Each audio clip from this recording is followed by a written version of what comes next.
One of the takeaways, I think, from this information is that cancer is increasingly a part of all our lives. Yes. So to an extent, without seeming defeatist, we must normalise the idea. What are your thoughts on that? Yes. The fact is that we're living longer. And there was a time when talking about cancer was a taboo. People would say una cosa mala, or the big C. Whereas over the years, as treatments have improved and things have become much more open, it's not that cancer is normalized; it's that it's more normal to talk about it. Whereas when I was a child, you didn't talk about it. So that's really a huge step forward because we're open. There was a time when there was a lot of, families didn't want the patient to know that they had cancer because they thought somehow that was going to make them worse or lose hope or anything like that. Whereas now we're much more open and people are much more empowered about their illness and want to know what their choices are. And I suppose it makes people more likely to seek out treatment, to seek out screening and testing if it's Absolutely. not this taboo, something that must be kept in the dark. Yes. You're not in denial about it. We're talking about an increase in demand on services at the GHA. This must translate to an increase in demand for the services that you offer. What does this look like logistically for Cancer Relief? Well, Cancer Relief has a different role to the GHA, to our partners there. We provide much more supportive care. So although the patients who go, for example, to the chemo unit or they attend their consultants' appointments, that is much more medically inclined, shall we say.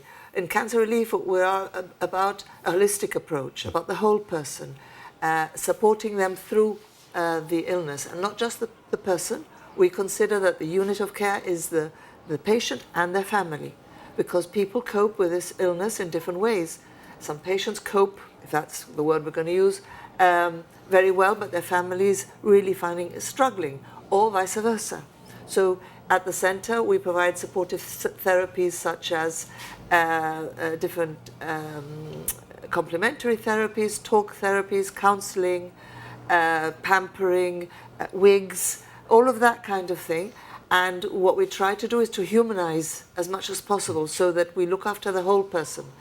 And the GHA looks after the side which is more to do with the medical side.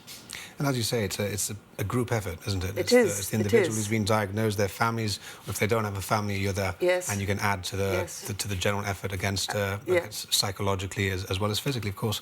It's also important to note, I think, cancer. It means different things to different people. The severity, their age, previous conditions. It's by no means necessarily, without meaning to downplay the seriousness it can pose to people, it's not by no means necessarily the end of the road. No, not necessarily. Many years ago, it was because there were no treatments. That's where the stigma came. That's why people didn't talk about it, because it felt like a death sentence. That's not the case anymore. A lot of people go into remission. Some people get cured. Others go into remission. And for others, it's a chronic disease. So they have to be having treatment for many years, but they live with it. We have in Cancer Relief, we have a group called Living With and Beyond Cancer.